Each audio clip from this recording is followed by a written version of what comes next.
Hey, welcome to the Military Wallet Podcast. I am joined today by the wonderful Kate Horrell, an award-winning financial educator who empowers military and veteran families to make the most of their pay and benefits. So when it came time for her four kids to go to college, she made herself an expert in the process. Along the way, she discovered that there are some significant strategies to using the various types of college money so that you get the most value. Her book, College Finances for Military Families, guides families through the process of evaluating their unique situation. Kate, welcome to the show. So wonderful to see you. Loved your book. Let's jump in. I am thrilled to be here, Ryan. We are thrilled to have you. So Kate and I have known each other for, 15 years, I think. Kate is a longtime writer at military.com, her own website. She's been on numerous magazines, books, podcasts, you name it. She is an expert when it comes to military finances, military lifestyle. She is a military spouse, a parent of four children. So Kate, why don't you tell us a little bit more about yourself so our audience can get to know you, and then we'll jump in and start talking a little bit about how we can pay for our children's education. Thanks, Ryan. So, like many families, when my husband and I first got married, we really didn't know anything about money. And we also didn't know anything about the way the military handles money. And we spent several moves sleeping on the floor in sleeping bags because we didn't know there was an allowance to pay for a hotel. We were not prepared the first time that pay was really significantly messed up. And so I made it my own personal mission to get really smart about these things. And as I started sharing it with other people, it just kind of grew and grew. So now my husband is retired. We've been through the cycle, and I've built up a wealth of expertise in landlording in college and PCSing and getting out and moving into this new phase of life. And I love sharing it with other people. Well, thank you for joining us. That's awesome. I think most of us in the military have had similar experiences where we don't know what kind of benefits or allowances are around, or DFAS decides they need to claw back $1,000 and you weren't ready for it. So your situation, unfortunately, it is yours, but it is not uncommon. So thankfully you took that agency and became that expert, and you shared your knowledge with so many people. And we are so grateful to have you here today. So, for children, and you've navigated the process of putting those children through college and helping fund that, that has to be something unique. My daughter is entering her senior year of high school, and quite frankly, we are a little bit lost. I have read your book, it is helpful. I have a strong background in finance, but this is a completely different animal. Can you tell us a little bit about how you jumped into the topic and what you've learned along the way? And then we can kind of work through a couple different situations or ways that parents can think about how they can best utilize their resources to help pay for college. So our kids are very close in age. We actually had all four kids in college at the same time. And so I knew very early on that this was going to be a group project and that we needed to treat our resources and our goals as community property, right? Because it wasn't going to work to try to break this out into different silos. This actually worked incredibly well for us to present it not only to ourselves, my husband and I, as we made our decisions, but also the forward facing that we gave to the kids was, hey, this is Team Horrell trying to get everybody through undergrad. And we're all going to make some sacrifices and make some strategic decisions to make sure this is going to work for everybody. And through that experience, I came to discover that that's probably the way everybody needs to be doing it, even if your kids aren't quite so close together, that you need to look at it as one big project and your resources as one big bucket of resources and your goals is kind of, a bucket with a bunch of different little goals in it, and figure out how you're going to use those resources to get to those goals. And because many of us do have access to military benefits or veteran benefits like the post 9/11 GI Bill, there are some ways that you can use those benefits differently that can have a huge impact on the total cost to your family in the long run. So now I just want to get that word out there to people. That's awesome. My wife and I are kind of doing a similar thing. We have two children. One is a senior this year in high school. The other one, she's being homeschooled right now. So she's kind of probably on track to graduate a little bit early, but we're not exactly sure what her college situation is looking like. So we have a little bit of 529 money saved in 529s, and we have the GI Bill from my service, and we're trying to figure out what is the best way to do those, to allocate those resources between the two. So it's a little bit of a juggling act, and I'm glad we get to kind of talk through this a little bit on the, selfishly, but I think we're going to be able to help a lot of people as well. So, as you started looking at this, why don't we jump in and talk about some of the different vehicles and methods that we have to pay for college? And then we can talk about how maybe best to utilize or divvy those up amongst a family if you do have multiple children, or even maybe a spouse that could utilize some benefits or wants to pursue their education. So there's two ways you can look at this. I like to break down your college resources into ones that are tied to the student and ones that can be redistributed within the family. So for most people, for non-military people, the largest amount of money and assistance in paying for college comes from the university itself. And that's typically tied to the student, right? If your older daughter gets a big scholarship from a school, they're not going to let her transfer that right to her little sister. That's not how that's going to work. Other things that are tied to the student might include specific scholarships, maybe military related scholarships, maybe not. Depending on the nature of your family, if grandparents have chipped in anywhere, sometimes they're comfortable moving things around. Sometimes they really don't feel great about that. And obviously, we have to respect their thoughts when it comes to money that they are generous enough to contribute to the cause. Maybe your child has some money that they've earned, or maybe even their employer has some sort of benefits. So those are all tied to the student. And then there are many benefits that can be moved around within the family. That includes the post 9/11 GI Bill. It also includes 529 money, whether that's prepaid or 529 savings plans. It may include other money that your family has set aside, perhaps cash flow. We had 4 kids in college. A lot of our cash flow went to pay for those college expenses for those 7 or 8 year, however many years it was. So thinking about it in that way is a good start, not only to think about what money you have, but also to think about the process of how you're going to use it. That sounds great. So let's start with somebody who has access to the post 9/11 GI Bill. I would say most current service members will have that, and many who are going back, in the last decade or so. So you do have to serve several years in the military. I think is it 6 years, and then you have to reenlist before you're eligible to transfer. I forget the exact rules, but Yeah, once that's you have correct. that eligibility and you can transfer it, then you can give that to your family members and allow them to use that. Do you want to give us a little primer on how that works and how that can be allocated or reallocated amongst your family members or amongst the military member themselves? So you nailed the basic details. The service member earns the post 9/11 GI Bill starting at 90 days of qualifying service. And at 3 years of service, they have the full amount. Everyone gets 36 months, but you can get a percentage of those 36 months. So you might only get half the benefits if you've only earned half of, but still of 36 months. And then at 6 years of service, you become eligible to transfer them to a dependent. Has to be somebody who's in DEERS, and this incurs a 4-year service obligation. A very key thing to know is it's only the first transfer that incurs that service obligation. So at 4 years of service, if you have an eligible, I mean, at 6 years of service, if you have an eligible dependent, you want to go ahead and initiate that transfer so you start your 4-year clock. Because it's critical to know that if you miss only one day of that 4-year service obligation, the entire transfer is invalid. There's no prorating, there's no going back and getting an exception. Now, for some of our folks, they may need to align perhaps a reenlistment with their transfer of benefits, because you can't transfer the benefits if you're not eligible to serve for another 4 years.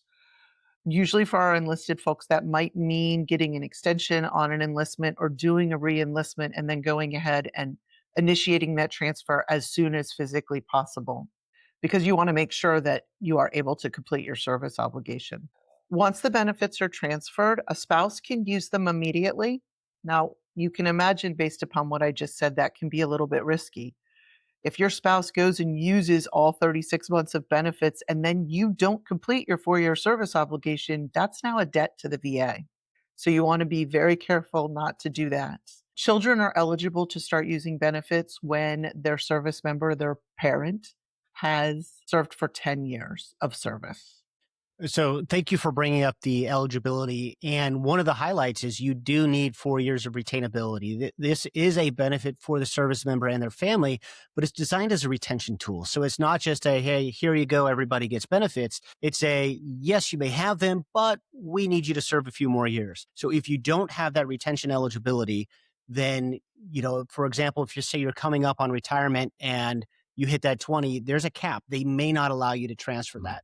There are a few exceptions of not hitting that 4 year rule. For example, if you are injured in the line of duty or a few select circumstances, but those are kind of case by case. We don't want to go through all of those one by one, but understand that this is a big deal to make sure that you do nail that eligibility.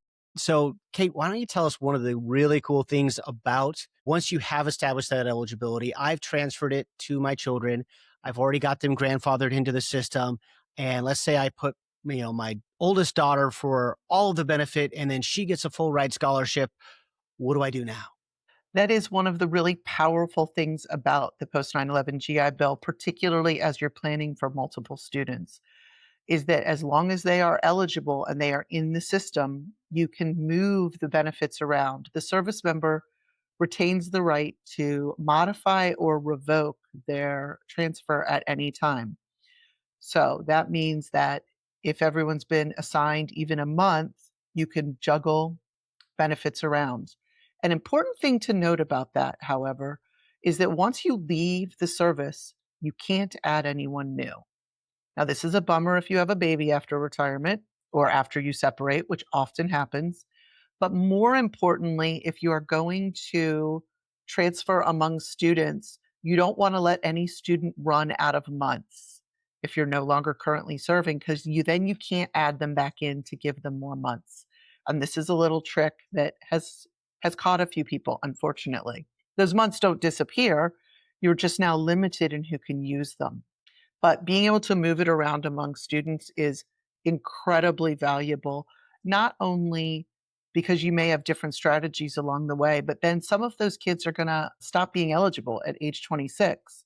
So, like my oldest daughter still has a few months in her name that we need to transfer to somebody else, probably me, so that they can get used. No, that's great advice. The way I transferred when I came back in, so I was active duty for 6 years. I earned the full post 9/11 GI Bill, and then I was out of the military. I didn't think I was going to have a chance to even use the benefits for anybody else.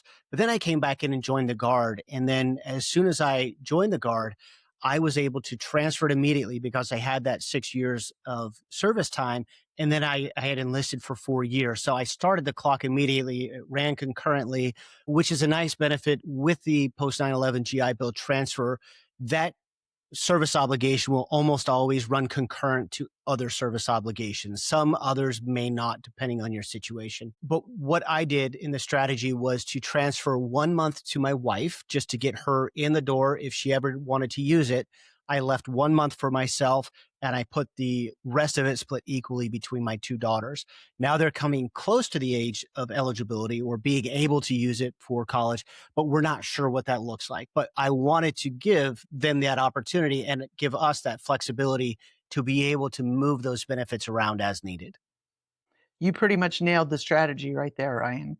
Well, wonderful. Okay. So we've kind of covered eligibility of the post 9/11 GI Bill. Why don't we touch on a few other little things and then maybe we can talk strategy of how we can use these different benefits or funding methods in concert, right? Because sometimes one situation will work for one family, but everybody's situation is unique. It absolutely is.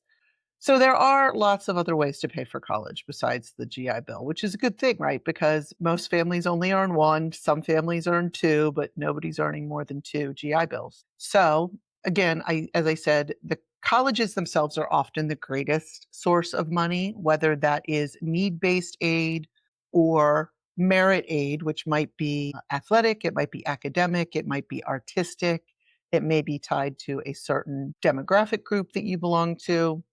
So you want to make sure that you're utilizing as much money as you can get the college to give you, right? Now, when we get into the strategy, sometimes that doesn't pay off, but you still want to look into that as your primary resource. You want to make sure you're taking advantage of every scholarship that might be available. This could be a lot of work, so sometimes you need to prioritize how much effort your child actually can put forth for these scholarship applications, especially during a busy senior year of high school. There are also other veteran benefits that your student might be eligible for if you are 100% permanently and totally disabled. They have Chapter 35, which is also called Dependents Educational Assistance. That is a different program. And then there are student loans. There are 529 plans that you may have contributed to, or a grandparent may have contributed to these specialized educational savings account programs. What else is out there, Ryan? I feel like that's most of it right now. Yeah, so well, there are grants as well. So things like the Pell Grant, for example, which is usually a need based. There are state tuition programs in Tennessee. We have what's I think it's called the Strong Act is for the military. It might be the Hope Act. I don't remember all of them, but there are some states that will cover or help with community college education until you reach a certain point, and then allow you can then transfer to a full 4 year program. ROTC scholarships, service academies, a lot of different things. I'm also in the Guard, and our state has a scholarship through the Tennessee National Guard Association. They put out a couple of them. They are based on the parent being a service member at that time. You have to do an essay. You have to have merit based and things like that. There are a lot of kind of one time scholarships that seniors are eligible for. So a lot of those are worth looking into. I'm glad you mentioned the state benefits because military members often are residents of states that have pretty generous state benefits. My husband was still serving at the beginning of our children's college careers, and three of our four kids went to school in Florida because we were Florida residents, and Florida has the Bright Futures program that contributed pretty generously to the cost of their college. Other states, as you mentioned, have different kinds of programs, and your eligibility is really going to depend on the rules of that program. A lot of times people say, well, if my state has a program, I should be eligible. Well, they all make up their own rules, but you definitely want to explore what might be available to you because the first step of making a plan is to know exactly what resources you have to put towards the plan. Oh, that's great advice. And you reminded me when you mentioned the program in Florida. My brother lives in California. He is a retired Marine. He has a VA disability. He's not 100%. But in California, if you have a military disability, college education at state schools is free for your children. So I'm not sure what percentage you have to be to qualify for that. I think you just need to have a disability rating. So definitely something worth looking into based on your state of residency and in your specific situation. So let's talk a little bit about trying to put some of these things together. We just named 20 different ways to pay for college. Some of them require us putting money aside. Some of us require serving in the military. Some require, okay, if you're a veteran or if you're in this state, all of a sudden we have this wide open path and no direction, no clear roadmap. It's just a whole bunch of options. How do we start making sense of this and trying to put some of this together? So, the first thing you want to do is think about who in your family actually wants further education. As you referenced earlier, it isn't always the student that it's not always the kids that it's the person that it makes the most sense for. Frequently it is. There is also a lot of, I don't want to call it goodwill. A lot of parents really feel like they want to sacrifice, and I'm not going to spend my GI Bill because I am going to keep that for my kid. Yeah. And while that is totally understandable, like, as a parent, I get that. Sometimes that doesn't make the most sense, right? If mom or dad can perhaps get an advanced degree and earn another 20 or $30,000 a year for the next 15 years, that's way more valuable probably than saving the GI Bill for your kid. So you want to look Yeah. at everyone realistically who might benefit from additional education and who's interested in additional education. Then, as I said, you really want to lay out the sources of money that you have available to you and whether or not they belong to the student or whether or not they can be reallocated. Then you want to start seeing what student resources you can use first. Now, that doesn't always end up being the best plan, but we're going to start by looking at how much of this could we pay for with resources that only belong to that student. So in the case of my eldest daughter, she figured out well, I want to go to school and this is how much it's going to cost. And we said, well, what resources belong only to you? And in her case, that was an educational savings account. It was Coverdell because we're old, and a precursor to a 529 or a partner to the 529. I don't know what you want to call that. It's kind of like an educational IRA, similar to that. Yeah. It's tied to the individual student. There's caps on how much you can contribute, but I don't think you can transfer it the same way or as easily You as you can a can with a little bit, but 529 it's plan. not, Yeah. yeah, it's not as transferable. And so, that's where we started with the things that were available to her. And then once you have a sense of what that would look like, then you want to compare that to what if I did it another way? And for many military families, that other way is the GI Bill. So you want to compare if we do this with the other resources we have available, and then if we put the GI Bill on top of it, how is this going to pay off for us, right? What difference is this going to make in our out of pocket costs? And then you also want to think about how much of the GI Bill are you using to make that difference in out of pocket cost? As I said earlier, everyone who's earned the GI Bill got 36 months and they get spent by the day. So perhaps you have a kid who's going to a very inexpensive community college, but you know that their sibling really wants to go big, right? They've got their eyes set on NYU or MIT. And in that case, you may really strategically be thinking, you know what, we're going to use our other resources to pay for community college because the bang for the buck we get is lower there if we use the GI Bill. And then maybe you save the GI Bill for the other kid. So there's a lot of running scenarios and comparing them. And there is also a little bit of knowing your family's philosophy about things.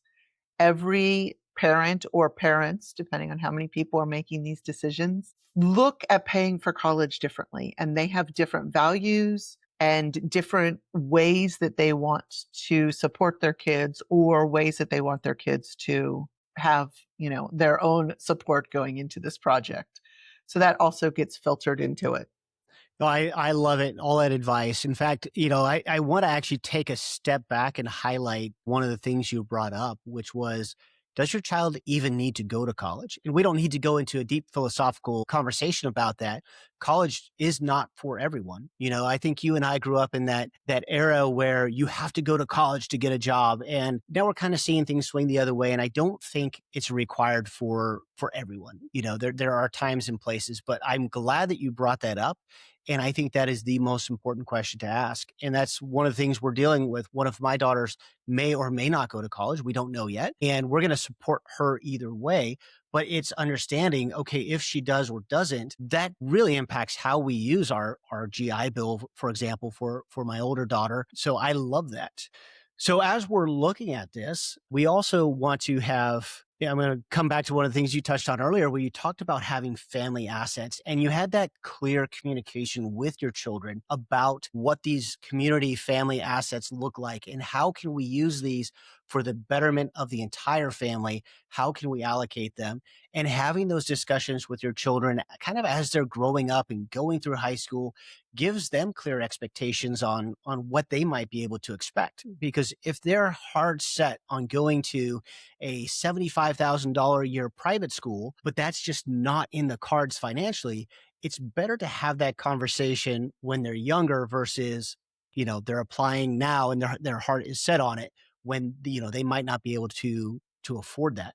So I love having that clear communication. Thanks so much for bringing that up.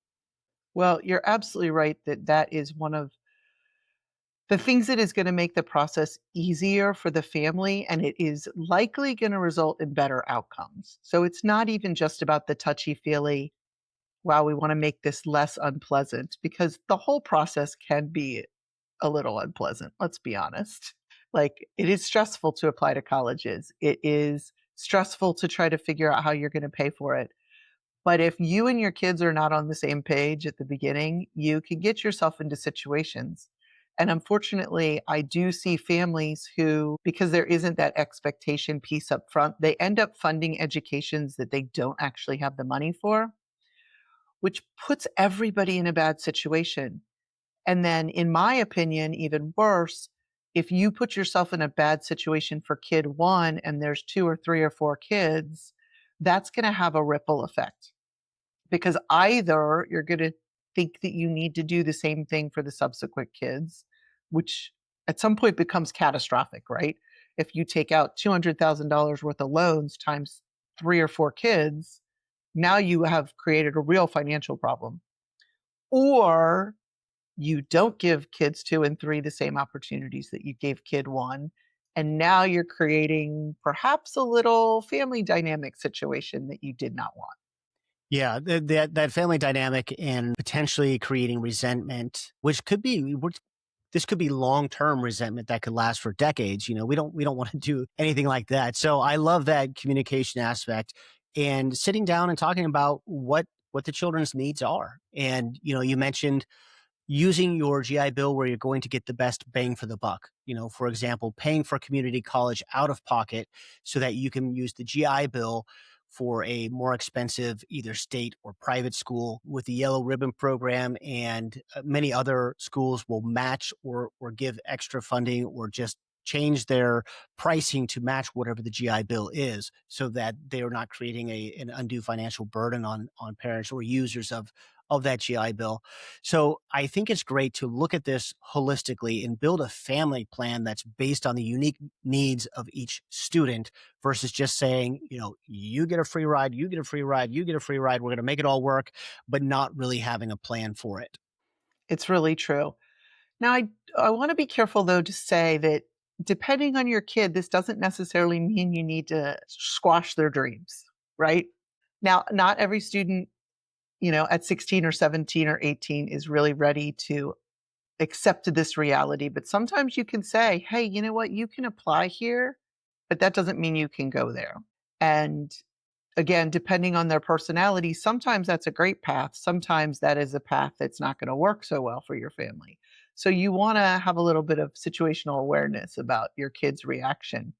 And neither one is a wrong way to do it, right? You're just trying to get y'all through it. Well, I love that. I think that's great advice. So we've talked a little bit about planning for, and we've talked about some of the assets we have, such as the GI Bill, such as 529 plans or Coverdell savings, might have merit scholarships or other specific scholarships or financial aid given by that school. Let's talk a little bit of some of the alternative paths that students might take or that parents might encourage their students to take to help bridge that gap or to make things a little more financially attainable. So, for example, my daughter is taking some AP classes and she's also doing a dual enrollment. A friend of mine, his son is 1 year ahead. He just graduated high school. He's not sure where he wants to go. So he's starting at a community college so that he can knock out a bunch of the basics and then use that as a launching point to get into a more traditional 4 year school. What are some of the things families should be looking at to kind of make things a little easier or give their students some additional flexibility? So, one thing that is super empowering, but is also a lot of work, is that you really need to explore all of your flexible options and consider sometimes community college really can save money. If your kid is super academically talented and some school is going to throw $50,000 a year at them, but they don't go as a freshman, they're not going to get that opportunity. Well, then maybe that doesn't make the most sense in your situation. You can even do smaller things like one of my daughters went to a all of my daughters went to expensive schools. What am I talking about? But when she was negotiating going to this school, she said, Mom, if I go to this school that's a little bit cheaper, I'm going to have a car at school because of its location. But if I go to this school that's a little bit more expensive, I don't actually need to have a car at school. And I thought, you know your mother pretty well, don't you? She you also, know, that particular student, volunteered to live in a triple because that was one of the ways that she could bring the cost of her education down by a couple $1,000s a year. So little things add up, right? If she can save $3,000 a year by living in a triple, and now we don't have car insurance for her to have a car at school, and many of my kids were RAs while they were in school. Sometimes there are ways, like you pointed out, AP classes, dual enrollment. One of my kids started college with like 35 credits from AP classes. Oh, that's And so tremendous. she finished undergraduate in 3 years. Well, that's a huge savings, right? Just shaving 25% off the cost of college up front. Other things they can do are strategically, sometimes, depending on the college, there can be ways to save money. Sometimes even doing a semester abroad can be cheaper than doing a semester at your home school, depending on what school it is and what one of my kids went to school in New York, and she did a year in Dublin, and her housing costs in Dublin were less than half than her housing costs in New York for the year. So we actually saved a ton of money by her getting to go live overseas for a year, which was a pretty good deal, I thought. And she got a tremendous life experience too, which is wonderful. Yeah, Yeah. I know, seriously. But it ends up being a lot of legwork on the parents. And I want to emphasize to parents, we all want to encourage our kids to be to take responsibility for big decisions and to do the work themselves. This is maybe not a place that you want to abdicate all the responsibility to your kids. Your 17 or 18-year-old does not understand the field. They cannot comprehend how much money we're talking about.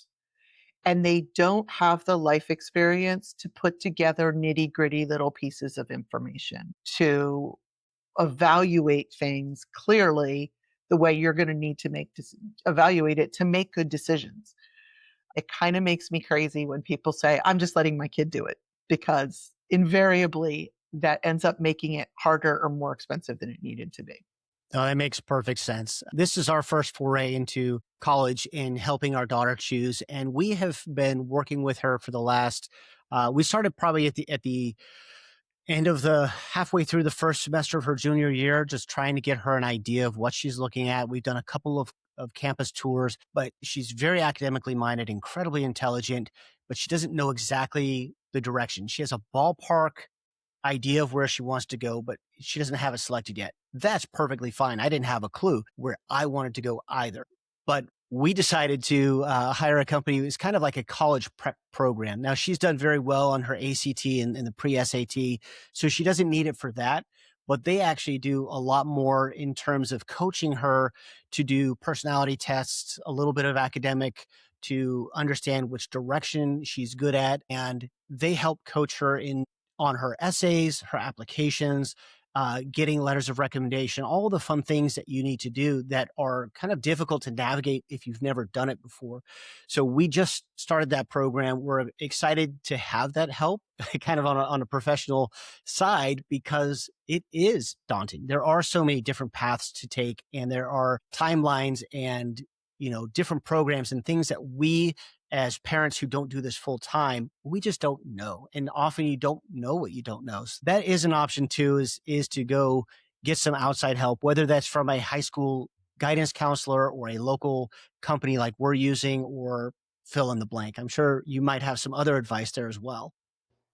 Yeah, so one of the things that I do, I work with a handful of clients each year. It's really limited because it's pretty time consuming, but I do strictly the financial side of it, right?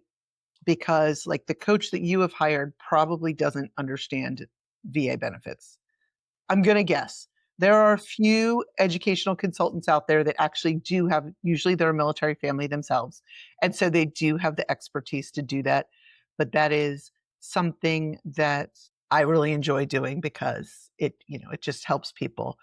But to your point, there is a ton of information and it's a lot for people to know about, right? And just like even though I'm a trained tax preparer, I still use a trained tax preparer to do my taxes because it's not my full time job.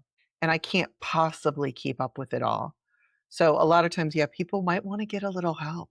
Yeah, 100%. And there's absolutely no problem in doing that. Every doctor has a doctor. They don't self-diagnose. I don't know if that's legal anyway, but yes, I know people who are tax professionals or they're financial professionals and they will often have a financial or tax professional that they work with to handle their taxes because they don't have that personal connection and that person on the outside will often see things that the person who is in it on a daily basis might not see just because of having a personal blind spot or something along those lines.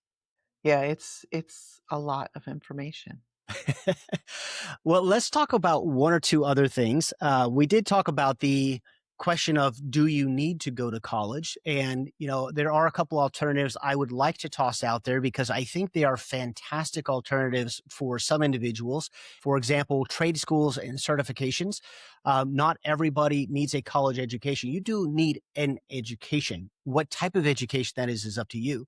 But there are tremendous trade schools out there where you can learn a craft or a profession and often earn more money faster than you would if you got I'm just going to say a generic basket weaving degree from a liberal arts college where there's no job placement program. You build your own college degree plan and it's all happy, right? But there are good things. It could be anything along the lines of electrical, plumbing, mechanics, fill in the blank. Tons of opportunities there. Not for everybody, but something worth looking into. And then, the path I took was I had no clue what I wanted to do for college. I basically went to a state school a couple of hours away. I did 1 year. I had a partial academic scholarship. I was bored out of my mind and I enlisted in the Air Force and got to see the world. And then Uncle Sam paid for my college degree. Not for everybody, certainly not for everybody, but it worked out well for me. I've had a tremendous run in the military. It has been good on so many levels. And then I also came back in, joined the Guard later on, and now I have the GI Bill that I've been able to give to my children.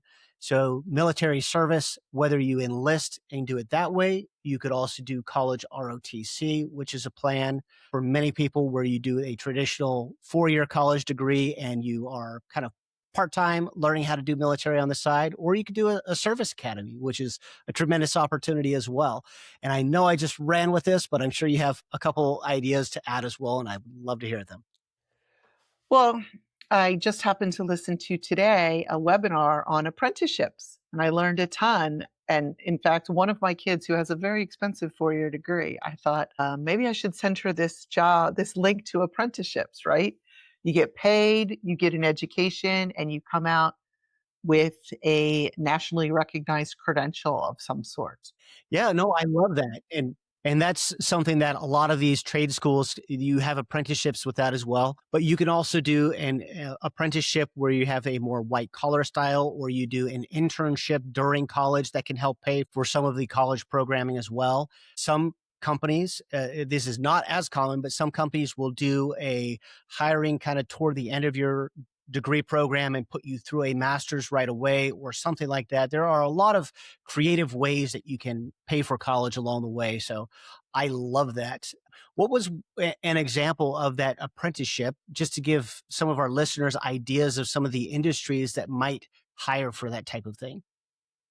So, one of the things I found most interesting about this webinar today was that these apprenticeships apply not only to the traditional things that we would think of as trades, right? HVAC, plumbing, electrical, but there are apprenticeships in hospitality, cybersecurity, telecommunications. Like the aperture of things that are utilizing apprenticeship programs has grown really dramatically. I didn't know before today that there's actually this thing called, I think they're registered apprenticeship programs, that these are, extremely structured.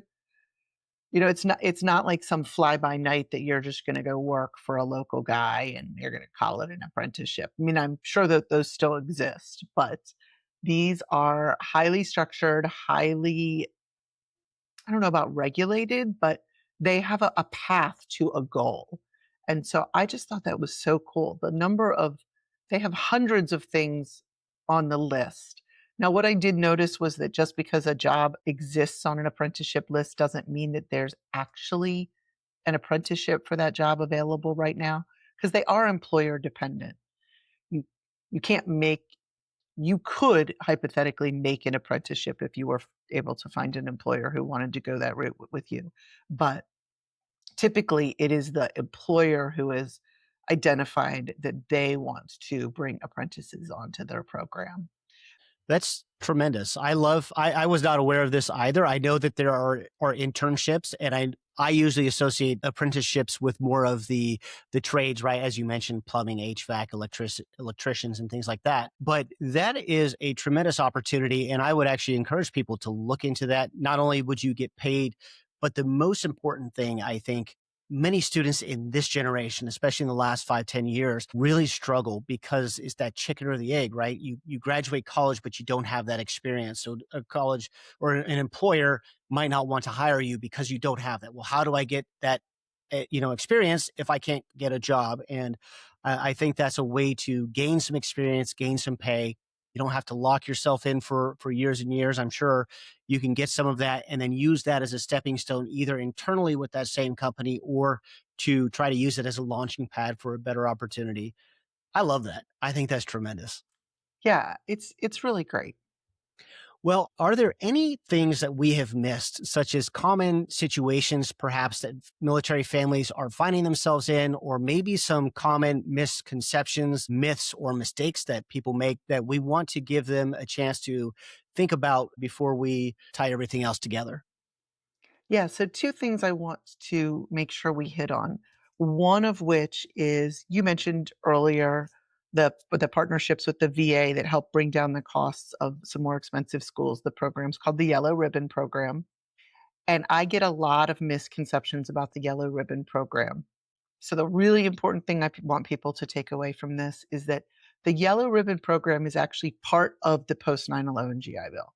It is not an independent freestanding program. And as such, you can only utilize the benefits of the Yellow Ribbon Program while you are using the post 9/11 GI Bill. A lot of times families will tell me, well, we've got 2 kids, so we're going to use the GI Bill first, and then we're going to use the Yellow Ribbon Program to pay for the rest of school.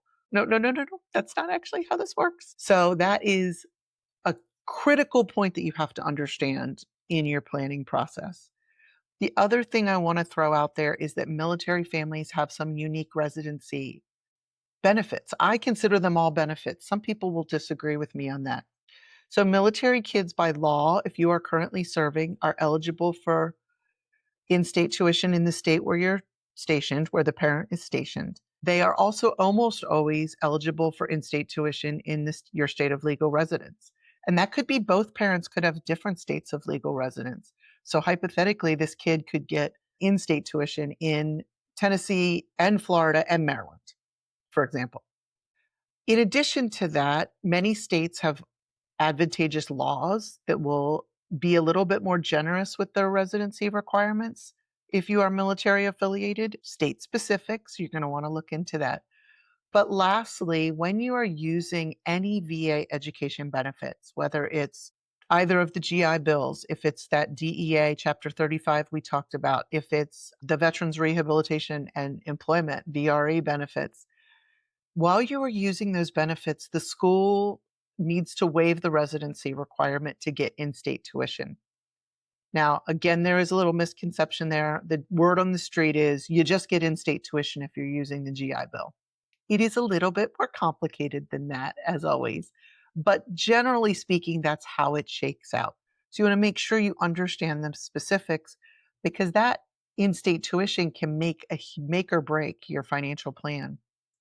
And then the last thing I want to say about that is while the law requires that they waive the residency requirement for in-state tuition while you're using VA education benefits, many states will allow you to then keep that in-state tuition even if you aren't using education benefits. This is a tremendous planning tool for families. And I'll give you an example. We have friends who first kid goes to Penn State, they use 1 semester of GI Bill benefits. And that I call it buying in-state tuition. That secures in-state tuition for that student for the whole time they're at Penn State. They then use their other resources to pay for Penn State because now they're paying in-state tuition. Still not a cheap school, but kid number 2 goes to Notre Dame and they pay for it completely with post 9/11 GI Bill benefits. And so that's how that family was able to juggle, right? They reallocated all of kid two's resources to kid one to pay for Penn State, but then they used almost all of the GI Bill to pay for Notre Dame. So that's an example, super simple, but example of how it can be incredibly powerful. Yeah, I love that. I had no idea that was actually a rule. So I'm just going to recap that for for myself to make sure I heard that right. I If I give my daughter the GI Bill and she uses it for just 1 month at a school, even if it's out of state, she then gets in-state tuition at that school for the duration of her time, even if she doesn't use the GI Bill again. That is totally dependent on the school. Totally depend on the school. Okay, so verify that with the school, but at Penn State, Yes. that did work for that situation. That is Penn State is one of the schools that if they change it, there's gonna be like some sort of seismic shift in the world because it's really well known. So yeah, you wanna know, what is this school's policies? I have an article at my website in which I have tried to link to every state's policies. It's got a big disclaimer across the top that says, "This probably changes all the time, and I only update it about every 6 months." So, but it is a starting point to do your research. Well, that's more than fair. Every state, gosh, they military benefits in general, they change, and veterans benefits change. So if you're listening to this podcast, you probably know that. Trust but verify. Kate, I love this. I have learned a ton. Your book, College Finances for Military Families, I read it. I loved it. It has been helpful for me and my family for our planning. We still have a little ways to go to figure out where my daughter's going to go and how exactly all of this will shake out, but I will be referencing this book multiple times. Where can people learn more about you, more about your book, and kind of plug your website so that we can share this with our listeners? Sure. So the book is available at Amazon. It is not currently available anywhere else because apparently the publishing process is a lot more complicated than I thought. And then generally you can find me at katehorrell.com. So it's just my name.com. My work is around there on the internet, so you can just Google if you're looking for something particular, but that's where the bulk of it resides. Awesome. Well, Kate, thanks so much. I learned a lot. I'm sure our listeners learned a lot. And we just love having you here. So hopefully we can have you back soon to talk about another topic. For everybody who's listening, thank you for joining us. And always thank you for your service.